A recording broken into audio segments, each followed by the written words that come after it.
নিজের ভীষণ অসহায় লাগা কিংবা ভীষণ মন খারাপের অনুভূতি বয়ে বেড়ানোর মতো যন্ত্রণা পৃথিবীতে আর কিছুতে নেই। কখনো কখনো কাউকে বলতে ইচ্ছে করে না, অকারণে অযথা ব্যাখ্যা দিতেও ইচ্ছে করে না। আবার কখনো বলতে চাইলেও পরিবার, বন্ধু বান্ধব কিংবা প্রিয় মানুষদের নাগালটুকু পাওয়া যায় না। নিজেকে একা লাগে, ভীষণ মন খারাপে নিজেকে বড্ড অসহায় লাগে।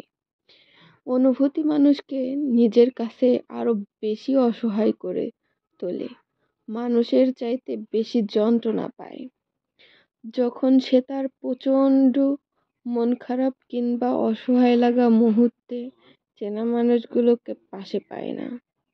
ঠিক তখন মানুষ সব থেকে বেশি অসহায়।